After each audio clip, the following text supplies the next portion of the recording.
नमस्कार विद्यार्थी मित्रांनो, मी रुपाली देवरमणी, इयत्ता 8वी भाग 4 इतिहास या विषयाबद्दल आपण माहिती घेणार आहोत. तर पाठाचं नाव आहे समतेचा लढा. समता म्हणजे काय? विषमतेविरुद्ध दिलेल्या लढ्याला आपण समता म्हणतो.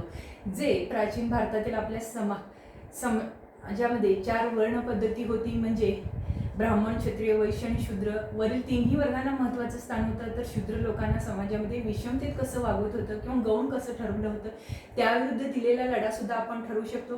किंवा दुसरं महत्त्वाचं म्हणजे फ्रेंच क्रांतीपासून आपण स्वतंत्र, समता, बंधुता ह्या तत्वाचा पुरस्कार केलेला होता. ह्यासारखे समाजामध्ये अनेक गोष्टींमुळे विषमता पसरलेली होती.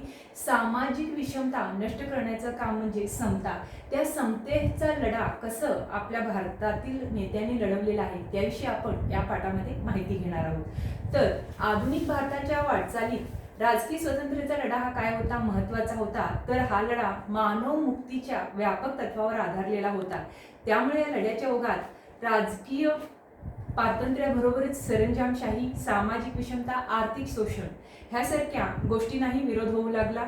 म्हणजे जसं स्वातंत्र्याबरोबर काय होऊ लागलं, समताच्या लढ्यामध्ये कशाचा समावेश होऊ लागला, सरंजामशाहीचा आणि सामाजिक विषमता नष्ट करायचा, आणि ब्रिटिशांनी कसं भारताचं आर्थिक शोषण करत होतं त्याविरुद्ध सुद्धा त्यांनी विरोध ह्या समतेच्या लढ्यामध्ये करू लागले. म्हणजे स्वातंत्र्याप्रमाणे समतेची तत्त्वेही काय होतं तेवढंच महत्त्वाचं होतं. त्या दृष्टीने शेतकरी म्हणा, कामगार, स्त्रिया, दलित इत्यादी समाज घटकांनी जे चळवळी उभारलेल्या होत्या आणि समतेला महत्त्व देणाऱ्या समाजवादाचा प्रवाह याचे योगदान इथं काय आहे? मोलाचं ठरलेलं आहे. त्याचं भान ठेवल्याशिवाय आधुनिक भारताची जडणघडण समजू शकणार नाही. म्हणून आपण अशा काही चळवळीचा अभ्यास करणार आहोत. तर त्यानंतरचं आहे शेतकरी चळवळ. आता समतेच्या लढ्यांमध्ये महत्त्वाचं चळवळ कुठला आहे? शेतकरी चळवळ असं आपण म्हणणार आहोत. तर ब्रिटिशांच्या आर्थिक धोरणाचे दुष्परिणाम भारतीय शेतकऱ्यांना भोगावे लागत. म्हणजे जमीनदार, सावकार यांना ब्रिटिश सरकार संरक्षण देत असे. ते शेतकऱ्यांवर अन्याय करत. या अन्यायाविरुद्ध शेतकऱ्यांनी अनेक उठाव केले. बंगालमधील शेतकऱ्यांनी नीळ उत्पादनाच्या सक्तीविरुद्ध कृषी संघटना स्थापून उठाव केला. दीनबंधू यांच्या नीलदर्पण या नाटकाने नीळ उत्पादक शेतकऱ्यांची हलाखीची स्थिती सर्व समाजाच्या नजरेस आणली. म्हणजे 1875 साली महाराष्ट्रातील शेतकरी जमीनदार व सावकार यांच्या अत्याचाराविरुद्ध त्यांनी काय केला? मोठा उठाव केला. उत्तर प्रदेशातील शेतकऱ्यांनी किसान सभा ही संघटना स्थापन केली. केरळमधील मोपला शेतकऱ्यांनी मोठा उठाव तो ब्रिटिश सरकारने चिरडून टाकलेला होता. अशा प्रकारे 1936 साली प्राध्यापक NG रंगा यांच्या पुढाकाराने अखिल भारतीय किसान सभा स्थापन झाली. स्वामी सहजानंद सरस्वती हे या सभेचे काय होते? अध्यक्ष होते. म्हणजे या सभेने शेतकऱ्यांच्या हक्कांचा जाहीरनामा राष्ट्रीय सभेला सादर केला.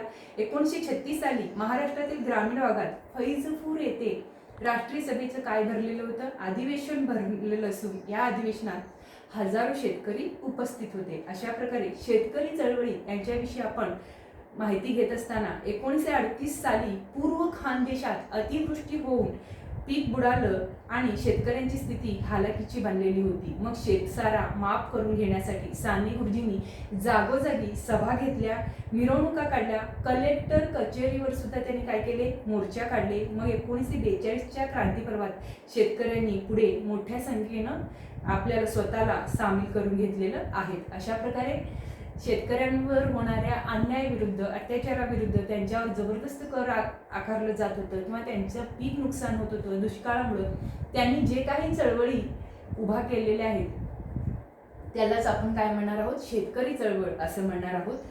तर साने गुरुजीबद्दल काही ॲडिशनल माहिती आपण पाहत असताना साने गुरुजींनी किसान कामगारांची एकजूट बांधली. धुळे, अमळनेर ही कामगार संघटनांची प्रबळ केंद्रे बनवण्याचा त्यांचा प्रयत्न होता. म्हणजे अमळनेरच्या गिरणी कामगार युनियनचे ते काय होते? अध्यक्ष होते. पंढरपूरचे विठ्ठल मंदिर दलितांसाठी खुले करावे यासाठी त्यांनी पंढरपूर येथे काय केलेले आहे? आमरण उपोषण केलेलं आहे. त्यानंतरचं आहे कामगार संघटन. 19व्या शतकाच्या उत्तरार्धात भारतामध्ये कापड गिरण्या, रेल्वे कंपन्या यासारख्या उद्योगाची काय झालेली होती? सुरुवात झाली होती. म्हणजे कामगार वर्ग मोठ्या प्रमाणात उदयाला आला नव्हता, तरीही या काळात कामगारांचे प्रश्न सोडवण्यासाठी प्रयत्न झाले. शशीपाद बॅनर्जी, नारायण मेघाजी लोखंडे यांनी स्थानिक पातळीवर कामगाराचं संघटन केले. लोखंडे यांचे कामगार विषयक कार्य एवढे मोलाचे होते की त्यांचे वर्णन भारतीय कामगार चळवळीचे जनक असे केले जाते. त्यानंतर नारायण मेघाजी लोखंड यांचं बद्दल आपण काही ॲडिशनल माहिती घेणार आहोत. तर यांचं मूळ गाव होतं पुणे जिल्ह्यातील सासवड जवळचे कान्हेसर. त्यांनी बॉम्बे मिल हॅट्स असोसिएशन ही गिरणी कामगाराची एक संघटना 1890 मध्ये स्थापन केली. ही कामगार संघटना भारतातील संघटित चळवळीची सुरुवात मानली जाते. ते महात्मा फुले यांनी स्थापन केलेल्या सत्यशोधक समाजाच्या मुंबई शाखेचे काय होते, अध्यक्षही होते. त्यांच्या प्रयत्नामुळे 10 जून 1890 पासून कामगारांना रविवारची साप्ताहिक सुट्टी मिळू लागली. या सुमारास काय झालं, आसाममध्ये चहाच्या मळ्यातील कामगाराच्या दारुण अवस्थेविरुद्ध आंदोलन करण्यात आलं. 1899 मध्ये ग्रेट इंडियन पेनिन्सुला GIP म्हणजे रेल्वेच्या कामगारांनी आपल्या मागण्यांसाठी संप पुकारला. वंगभंग आंदोलनाच्या काळात स्वदेशीला पाठिंबा देण्यासाठी कामगारांनी वेळोवेळी काय केलेले होते, संप केले. पहिल्या महायुद्धानंतर भारतात औद्योगिकीकरणामुळे कामगार वर्गाची वाढ झाली. तेव्हा मात्र राष्ट्रव्यापी कामगार संघटनेची स्थापना भासू लागली, आवश्यकता भासू लागली.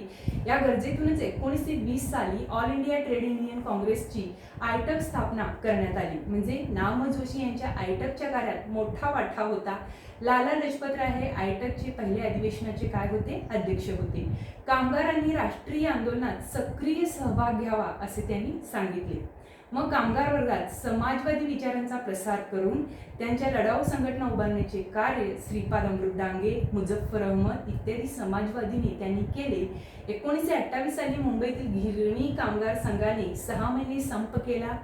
अनेक संप रेल्वे कामगार, ताक कामगार इत्यादींनी केलेले आहेत. त्यानंतर कामगार चळवळीची वाढती शक्ती पाहून सरकार अस्वस्थ झाले. ही चळवळ दडपून टाकण्यासाठी कायदे करण्यात आले. कामगाराचे लढे राष्ट्रीय चळवळीला काय झालेला आहे, पूरक ठरलेला आहे. पुढचा आहे समाजवादी चळवळ.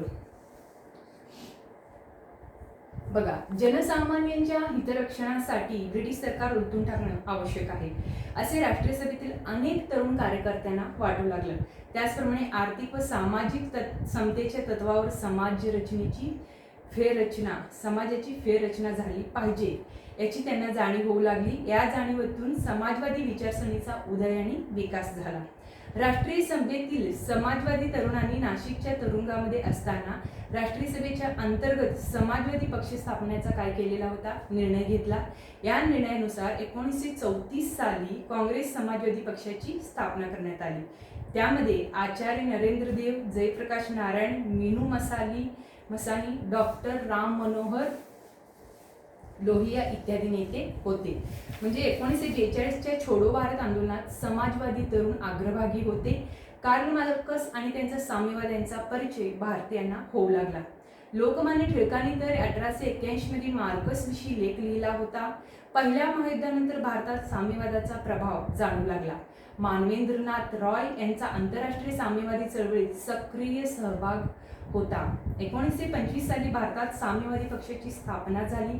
कामगाराच्या व शेतकऱ्यांच्या लढाऊ संघटना उभारण्याचे कार्य साम्यवादी तरुणांनी केले. सरकारला साम्यवादी चळवळीचा धोका वाटू लागला. सरकारने ही चळवळ चिरडण्याचे ठरवले. श्रीपाद अमृत डांगे, मुझफ्फर अहमद, केशव नीलकंठ जोगळेकर इत्यादींना पकडण्यात आलं. ब्रिटिश राज्य उलथून टाकण्याचा कट केल्याचा आरोप त्यांच्यावर ठेवण्यात आला. त्यांना वेगवेगळ्या शिक्षा करण्यात आला. हा खटला मिरत येथे चालवण्यात आलेला असून त्याला मिरत कट खटला असे म्हटलं जातं. मिरत खटल्यानंतरही कामगार चळवळीवर साम्यवादाचा प्रभाव कायम राहिलेला आहे. त्यानंतरची आहे स्त्रियांची चळवळ. बघा, भारतातील समाज व्यवस्थेत स्त्रियांना दुय्यम स्थान होते. अनेक दुष्ट चालीरीतीमुळे त्यांच्यावर अन्याय होत असे. परंतु आधुनिक युगात याविरुद्ध जागृती होऊ लागली. स्त्रीविषयक सुधारणा चळवळीत काही पुरुष सुधारकांनी पुढाकार घेतला. काळाच्या ओघात स्त्रियांचे नेतृत्व पुढे येऊ लागले. त्यांच्या स्वतंत्र संस्था संघटनाही स्थापन होऊ लागल्या. पंडिता रमाबाईंनी स्थापन केलेल्या आर्य महिला समाज व शारदा सदन या संस्था, तसेच रमाबाई रानडे यांनी स्थापन केलेली सेवा सदन संस्था ही त्याची काय आहेत, उदाहरणे आहेत. भारत महिला परिषद 1904, ऑल इंडिया वुमेन्स कॉन्फरन्स 1927 ही संस्थांचीही स्थापना झाली. त्यामुळे हे संस्थापक कार्य राष्ट्रीय पातळीपर्यंत जाऊन पोहोचले. वारसा हक्क, मतदानाचा हक्क इत्यादी प्रश्नांबाबत या संघटनांच्या माध्यमातून स्त्रिया संघर्ष करू लागल्या. रखमाबाई जनार्दन सावे या भारताला पहिल्या वैद्यकीय सेवा देणाऱ्या स्त्री डॉक्टर होत्या. म्हणजे वैद्यकीय सेवा देणाऱ्या पहिल्या स्त्री डॉक्टर होत्या. त्यांनी स्त्रियांसाठी आरोग्यविषयक व्याख्यानमाला चालवल्या. तसेच राजकोट येथे त्यांनी रेड क्रॉस सोसायटीची स्थापना उघडली. 20व्या शतकात सार्वजनिक जीवनात स्त्रियांचा सहभाग वाढू लागला. राष्ट्रीय चळवळीत व क्रांतिकार्यात स्त्रियांचा मोलाचा सहभाग होता. 1935च्या कायद्यानुसार प्रांतिक मंत्रिमंडळांमध्येही स्त्रियांचा समावेश झाला. मग स्वातंत्र्यप्राप्तीनंतर भारतीय संविधानात स्त्री पुरुष समतेचे तत्व स्पष्टपणे नमूद करण्यात आलेलं आहे. त्यानंतर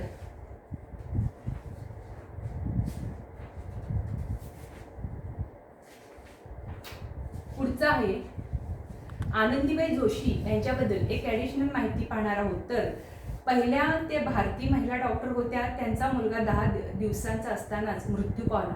म्हणजे ते कसं डॉक्टर झाले हे पाहायचं आहे. मग हे खंत त्यांच्या मनात, त्यांचा मुलगा 10 वर्षाचा असताना किंवा 10 दिवसाचा असताना त्याचा मृत्यू झाल्याने ही खंत त्यांच्या वैद्यकीय शिक्षणाकडे त्यांना खेचून घेण्यास कारणीभूत ठरली. मार्च 1986 मध्ये त्यांनी MD ची पदवी घेतली. आनंदीबाई भारतात परतताना त्यांना काय झालं, इतकं सगळं शिक्षण घेऊनही जेव्हा त्यांचं शिक्षण पूर्ण होऊन परदेशात त्यांचं शिक्षण होऊन त्यांनी भारतात आले त्यावेळेला त्यांना क्षयरोग झाला होता. पुढे 16 फेब्रुवारी 1887 रोजी त्यांचा पुण्यात मृत्यू झाला. म्हणजे त्यांच्या शिक्षणाचा काही उपयोग झाला नाही. शिक्षण पूर्ण घेऊन सेवा करण्यापर्यंत त्यांचं काय झालेलं होतं, आजारी होते, ते मृत्युमुखी पडले. त्यानंतरच आहे दलित चळवळ. याविषयी आपण माहिती घेऊया. बघा, भारतातील समाजरचना विषमतेवर आधारलेली होती.